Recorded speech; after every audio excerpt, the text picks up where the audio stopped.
You are listening to The Author's Message with Denise Joy and Irene for lively discussions and guest interviews on authors, publishers, readers, and of course our listeners. Join us every Saturday at 10 a.m. Eastern on Global Voice Radio. Here are your hosts, Denise Joy and Irene Pro.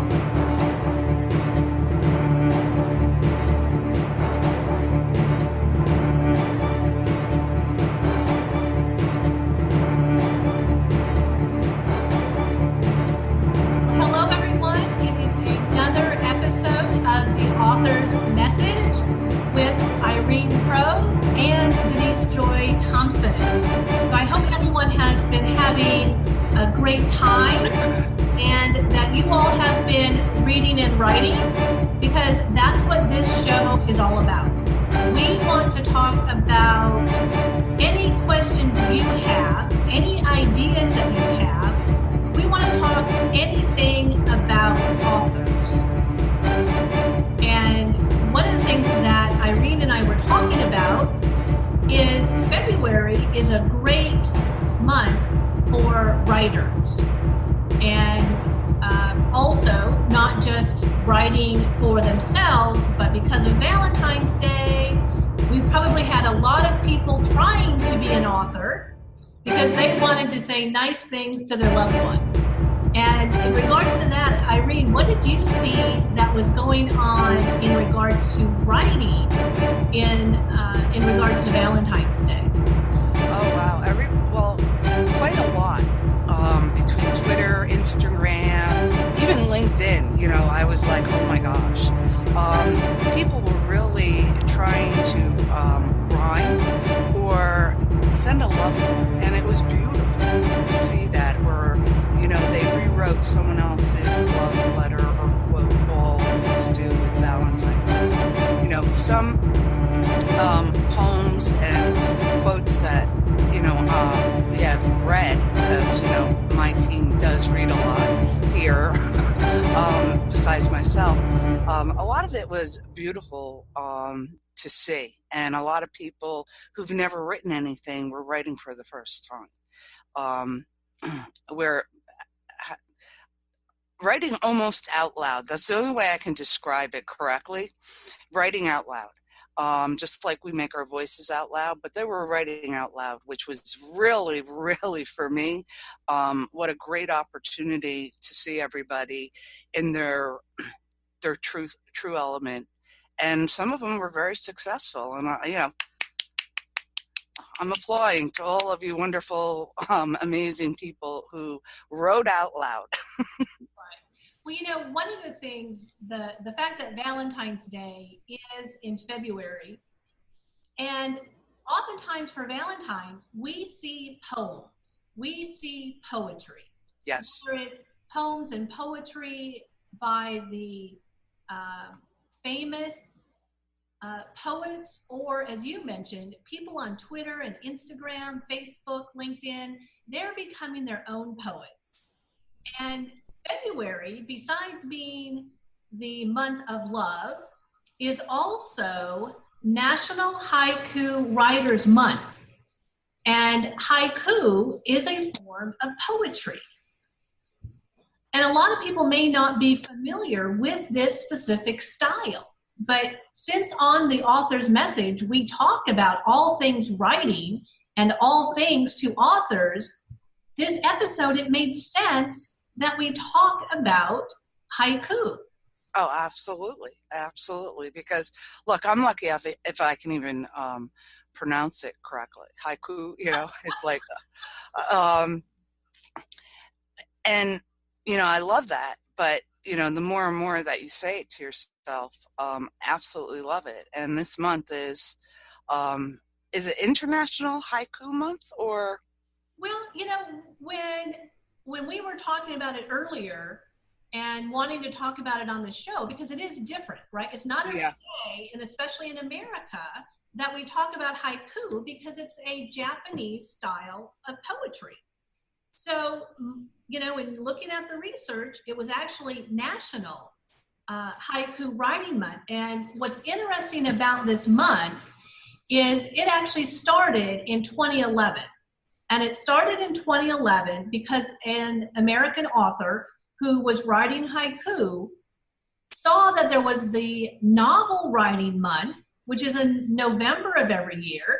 Yes. So an individual decided, then let's have a month that's devoted to this very historic, this very intellectual style of poetry. And so this person created, and the inaugural month was in February of 2011. And so in some ways, it's been really exciting looking into this and to see how a movement, right? Yeah. They created a movement and invited people from really all over the world, even though it came about in the U.S. It's just amazing because it's an example of what we can do when we are passionate about something, when we create something, and we invite others who have the same passion to join us. Oh, absolutely. Absolutely. You know,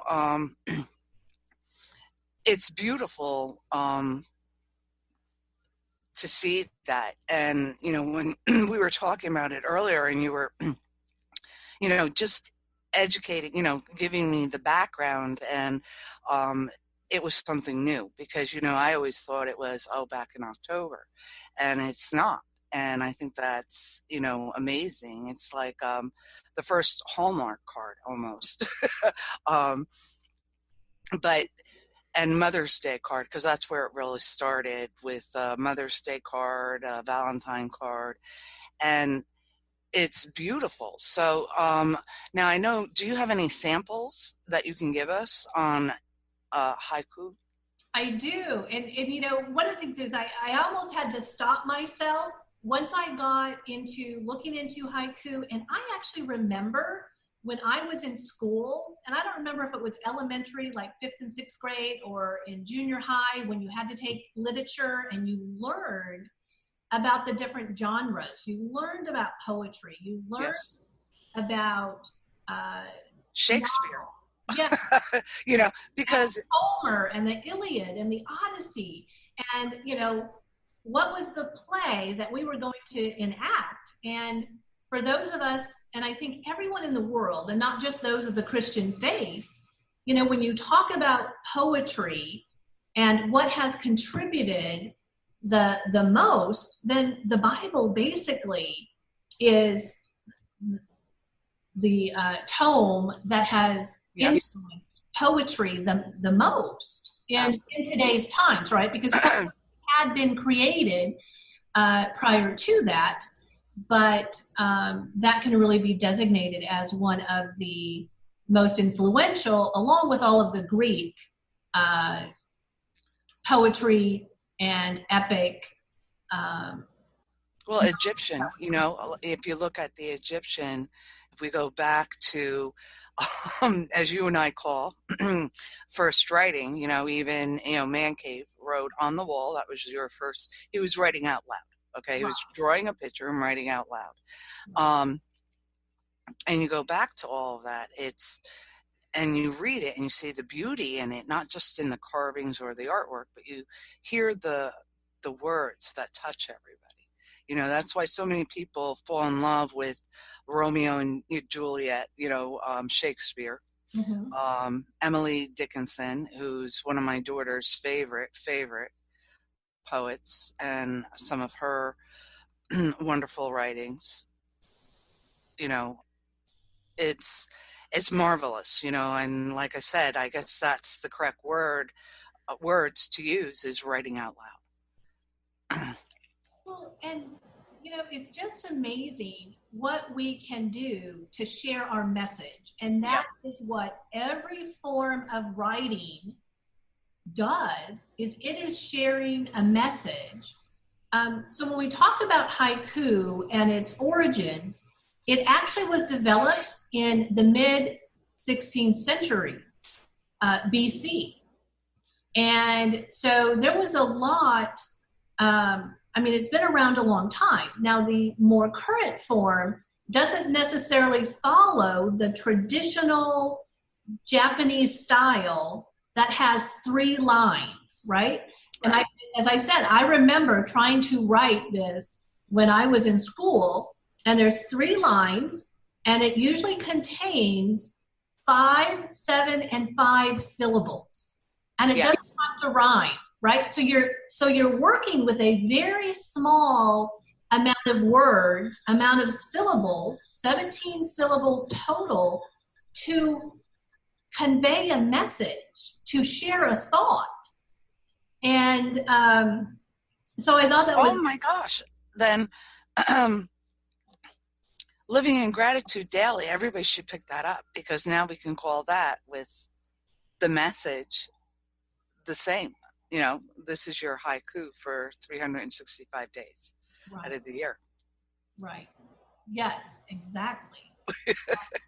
So everyone listening, Irene is the publisher. I'm the primary author of Live in Gratitude Daily.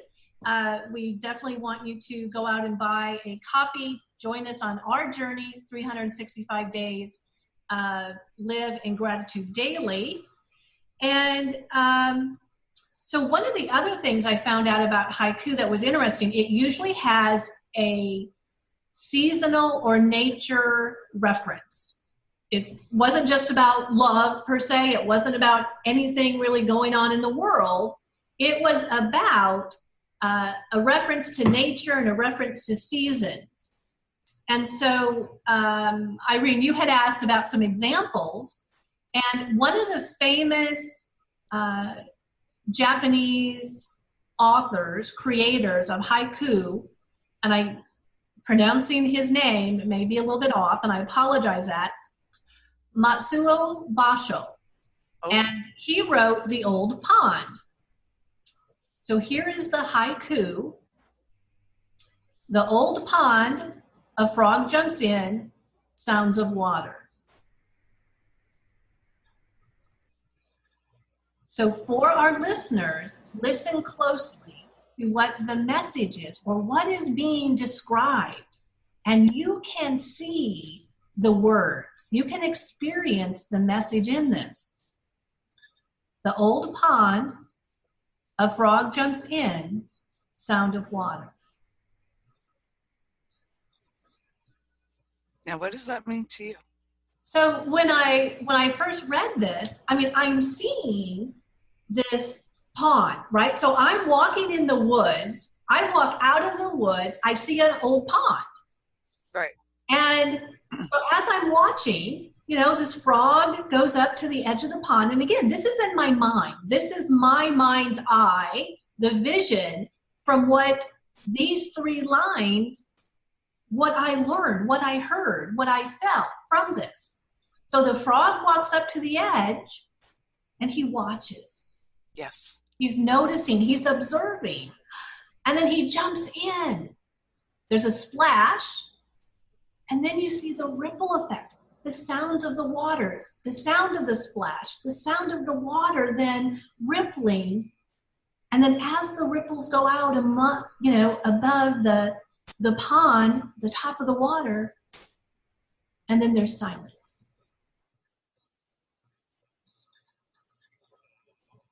So in 3 lines,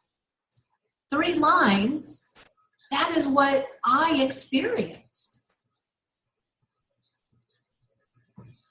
So for you, Irene, when you heard those 3 lines, what came to mind for you? Nature, the beauty of it. And how that made, exactly how you described it, walking into the woods and all of a sudden you come upon this beautiful pond, and as you look out on the horizon of this pond, what do you see? You see one little creature, one of God's beautiful gifts that he gives, and he jumps, and afterwards it's just the beauty of the ripple. It's the music of the splash, and how each individual takes that in and interprets it. Right. And it's to me, it symbolizes the beauty of nature, the beauty of your surroundings. Mm-hmm. So here's another one, And this is written by a Englishman.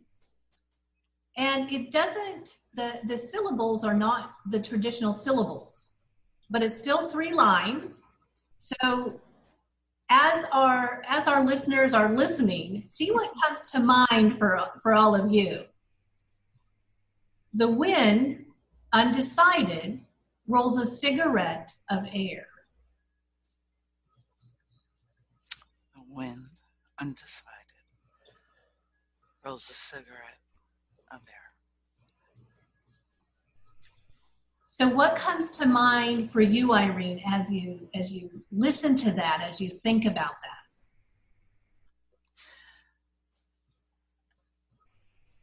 Well, for me, I'm like when spring's in the air after a rain and you just get a gust of wind and you smell the elements around you. And it's almost those elements that you inhale are rolled up like a cigarette, and you are getting that taste of those elements. So that's how I look at it.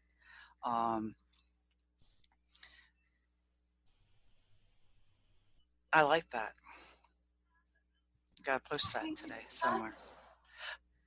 But as 3 lines, there's a total of 7 words, but there's so much meaning behind it. Again, you can experience this. You can see in your mind, as you've just described, the wind, right? The wind is blowing. And what do we feel from that wind? What does the wind share with us, per se? Correct.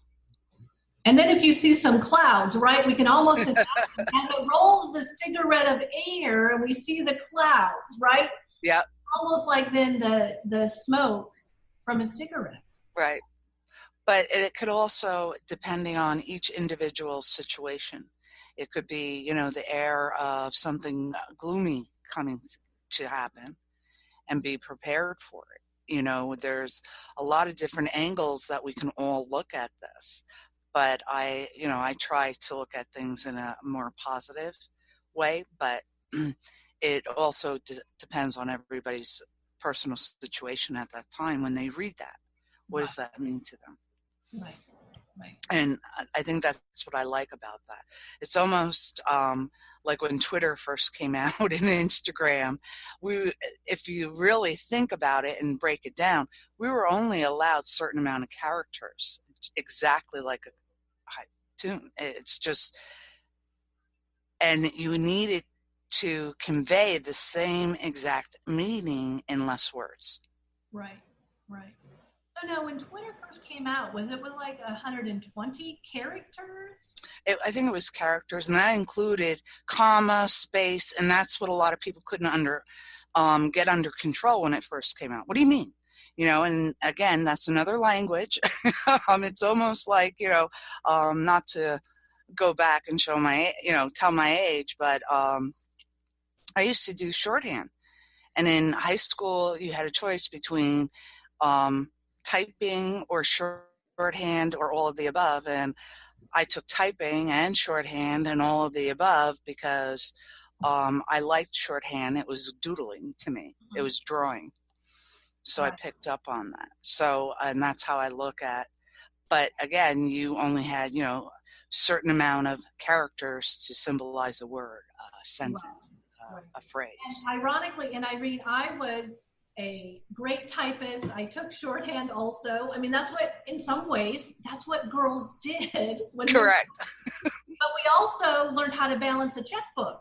Yes. So there was a lot of life skills that we learned that definitely served me well, and I imagine you also. Oh, absolutely. We went to college, when we had our first jobs. I mean, I worked as a secretary and an administrative assistant to pay my way through schools, but also even when, as a therapist and a military officer, I've had to type a lot. And look at what you and I now do. I know. It's like, so, your computer's broken, we fix it. Spam comes up, don't touch it. Yes. Call me. Yes. So let me read one more because this one really sort of stayed with me too. Ah, 1,000 flames of fire, the light, a shadow. The sun is following me. Oh, that's pretty. What does that mean to you? Well, to me in reading it, at first, unless you read the last line first, right, and you skim down, it's almost like this, what's happening? What is the flames and the fire? And there's light and a shadow. And then the sun is following me. So now it's like a person walking, but they're experiencing the warmth, the rays. Even, in some ways, it sounds like it's also hot. Correct. Right? The thousands flames of fire. So where are we? What part of the world are we that the person is experiencing this? And in some ways, it describes what happens, right? And there was a shadow. Because if the sun's behind us, well, depending on how and where we're standing, right, the sun does produce a shadow. So are you walking among the cliffs? Are you walking among the deserts? Are you on the beach? Are you in your house, in your backyard? Right, or sitting in front of the windows, and all of a sudden, yeah, it goes from gloomy to sunny, and there's a 20 to 30 degree difference now all of a sudden. Right, or how do you feel about yourself within? Feeling horrible at that moment, and then all of a sudden you burning with starting to love yourself and like yourself, and this tremendous flame is showing you this is who you are, believe in yourself, and I have your back. Right. With your shadow. Right. And then, as you were saying that, and then what just came to mind is, so who and what is the sun? Yeah. Who is, God, spirit, universe? Yeah. Who is with us? Who is following us? Who is guiding the light? Correct. And in tradition, and in the Chinese, Japanese tradition, the buildings with the tiers, it's, the father, the son, the father, the son, and land and man. Unfortunately, woman is not in that. She is considered, she walks behind her man. Right. But she could also be the shadow. So if you look at it that way as well. Right. Right. Well, another interesting, what's the word I want? Not necessarily fact per se, but one of the things that came up, and it's moving a little bit away from haiku to poetry in general. There was a question that was poetry and rap the same thing? Because, if we listen to rap, it's poetic. It is. It's very poetic. And I know, I guess we all grew up with the rappers of today. Good, the good, yeah. But, Eminem is one of my favorites, Lil Nicky, all of them. And for me, you listen to it and you listen to the lyrics, and it is very poetic. It's their life coming out loud. Right. And it's not so much just on paper, but it's their voice coming out loud. And that was actually, so they sort of give an answer. You can go on the internet and ask a question and an answer comes up. And it was interesting because it's not exactly the same, because the difference is rap is musical verbal, whereas poetry is verbal, musical, typographical art. So rap is musical verbal art, and poetry was verbal, musical, typographical art. That was the answer. And I thought that the distinguishing difference was very interesting, how that was identified. And so in some ways then, if you wrote rap first, right? If it's Yeah. then it's almost poetry. But we Correct. call rap, of course, and to be honest, I guess I don't know what if rap is an acronym or not, R-A-P. I don't think so. You would know. But normally we listen to the rap, we don't read rap. Correct. But if you're reading Right, unless you're looking for the lyrics, you know. correct. Right. But some rappers do write it down. They have it because they're going live. But then what is a comedian? They have a script, they write it down, and then they perform it. So I guess a comedian we would put under the same category as. Well, and a comedian could be an author actor if Correct. they're writing their own stuff. And if not, then you have somebody else writing it. Yeah. So I mean, in some ways, when we go back to what we titled our show, The Author's Message. So we, as the reader, as the listener, can experience whatever our background, our experiences come into play and how we interpret words. Yeah. And then it's figuring out if we want to, if people care, what was the author's intent or message, and is there a congruency? True. Oh, I like that. So one of the other things that we had wanted to talk about today, which I think is also very interesting, and I'm learning a lot through being a co-host of the Author's Message on Global Voice Radio, is more concepts about writing. So February is National Haiku Writing Month, and we just ended the National Freelancers Appreciation Week. So February 10 through 16 of 2018 was National Freelancers Writers Appreciation Week. And I know, Irene, that the fact that you have had so many magazines that you are the creator and owner of, and earlier in your career you wrote a lot for other magazines, publications. So what is your thought about National Freelance Writers Appreciation Week? Well, I guess the same thing, because we are writing out loud to get our message across. And, I know a lot of writers, I know a lot of ghostwriters, and, they're very, very talented, and they,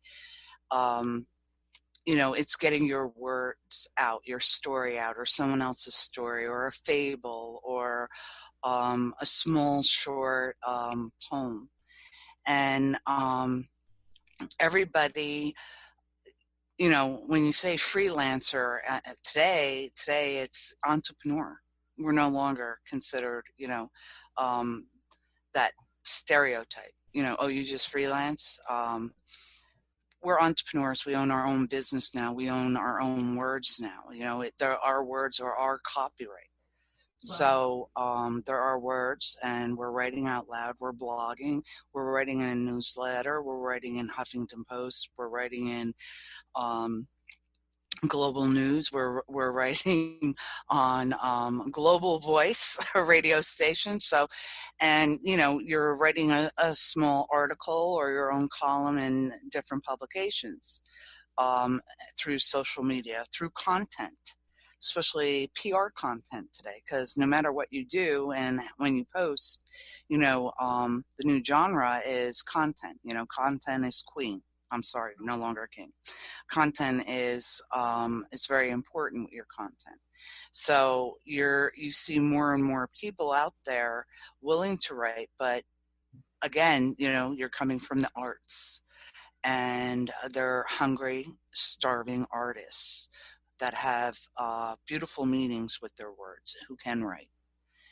And they do freelance for quite a lot of people, as well as some, I have a lot of freelancers who write for us.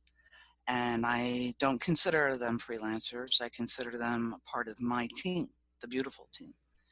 Right. Um, Well, and something that you said makes a lot of sense in today's world, and it probably wasn't viewed that way historically when when that term was coined.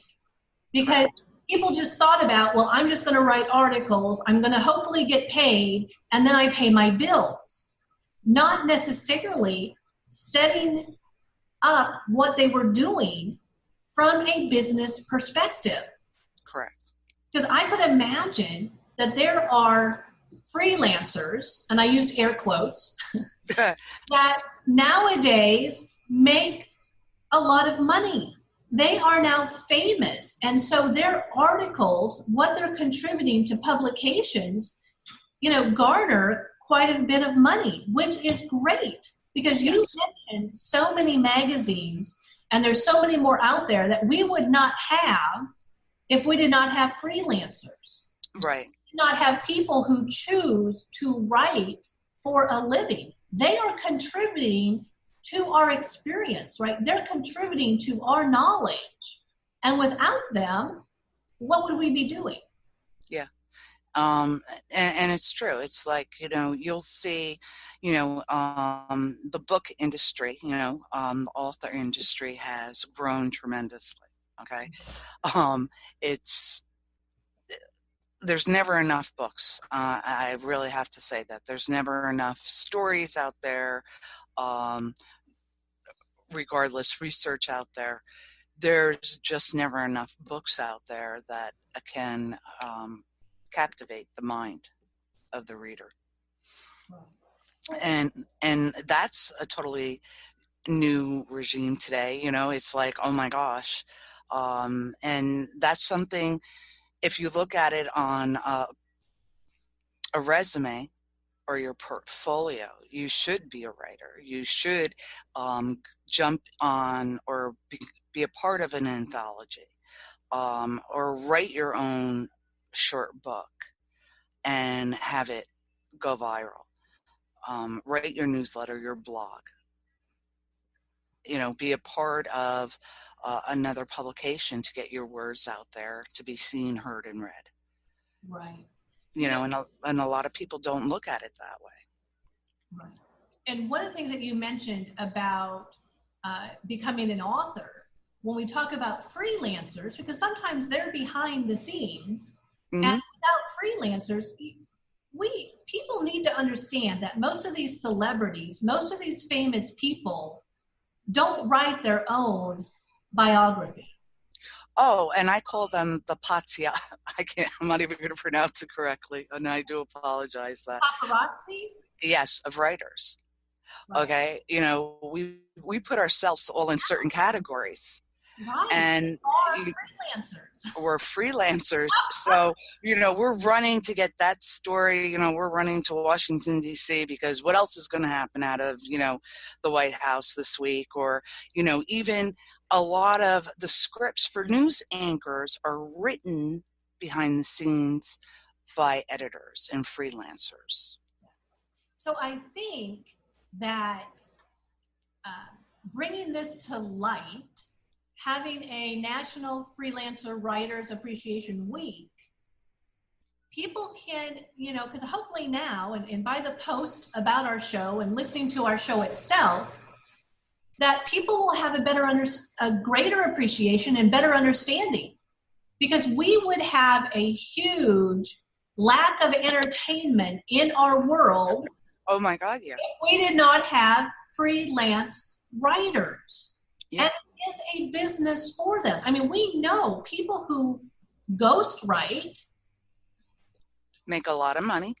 Yeah, because they can. They're writing for individuals who cannot write, do not have the time to write, but they also have a message. But if someone has a message but doesn't know how to put into words, then nobody's going to understand their message. Writing articles, being the paparazzi, being on the front lines, writing down the facts, opinions, perceptions, interpretations, all of that comes into play. And so, I'm thinking, where do freelancers not have influence in our lives?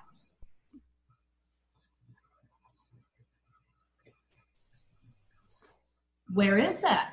I think they influence pretty much everything. Yeah.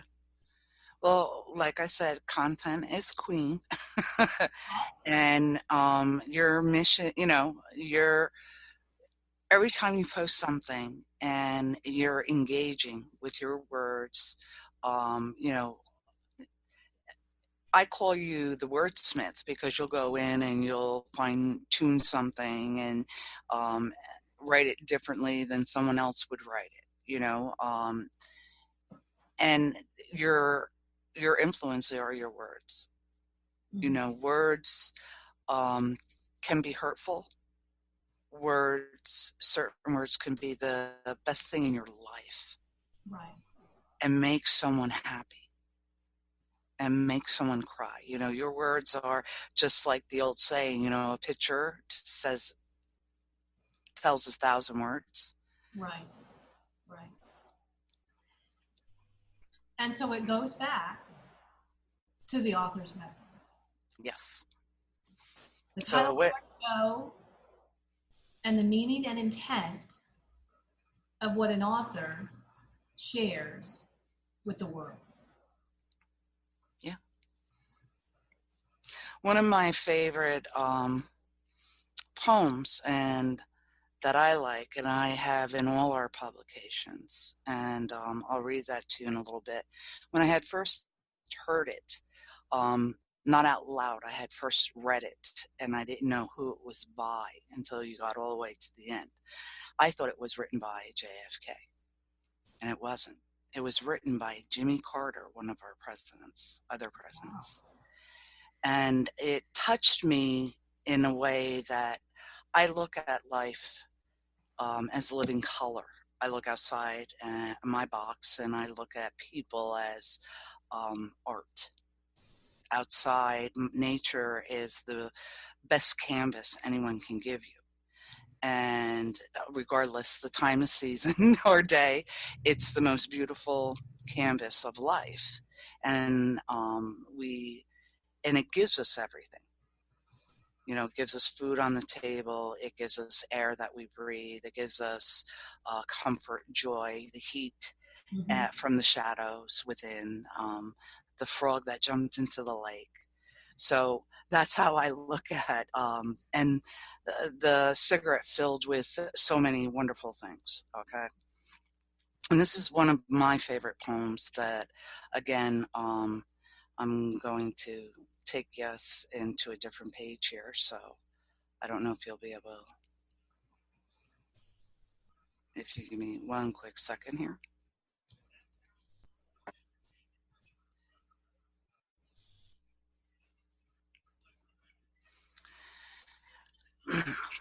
We become not a melting pot, but a beautiful mosaic, different people, different beliefs, different yearnings, different hopes, different dreams. That is one of my favorite poems because we all have different dreams, different and amazing opportunities. We all yearn for something, but what I like is because we are a mosaic combined with all different beliefs. Right. So I can quote Shakespeare, Emily Dickinson, but I'm not going to go there. I love. And I think going back to the idea of a mosaic, one of the things that each individual is a mosaic of every, part of our DNA. And then we as a collective within the United States, within the world, we are a mosaic. So it's almost like multi-layers of mosaics, which make up the world with whom we are sharing a message. The authors, the poets, the freelancers, every writer, musician, creative in the world is sharing a message. It's like Mozart and Beethoven. through their music, they shared a message, a very powerful message.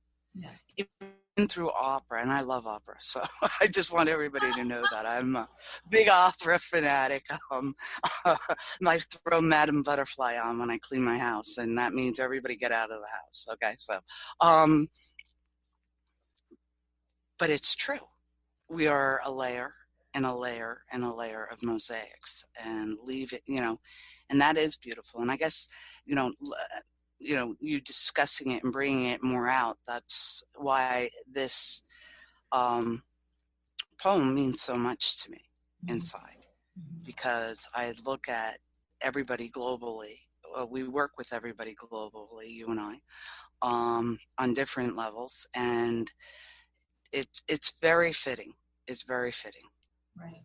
Well, I would like to give a call out for any of our listeners, any of the members in our Global Voice Radio group, on our page, anyone who has been listening to all of our shows. If you have an interest in sharing your message, whether through writing, whether by hosting a show, we truly ask you to reach out to Irene Pro, Denise Joy Thompson. Let us know of your interest and let us talk with you, help you to figure out how can you share your message, how can you be heard, share your voice, create an impact throughout the world. Because that is the message, or that's the mission of the author's message.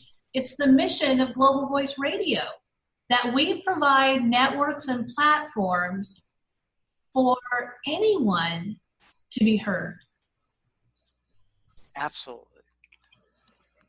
Well, Irene, thank you for another great time.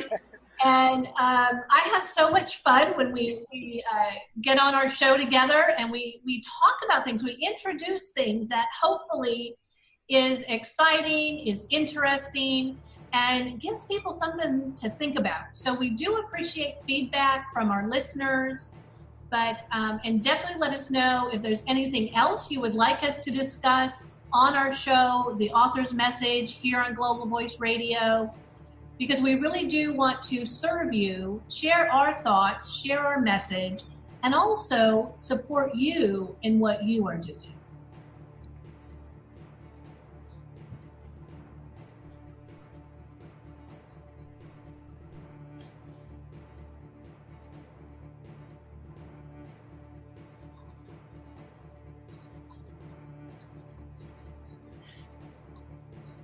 You are listening to the author's message with Denise Joy and Irene Pro for lively discussions and guest interviews on authors, publishers, readers, and of course our listeners. Join us every Saturday at 10 a.m. Eastern on Global Voice Radio.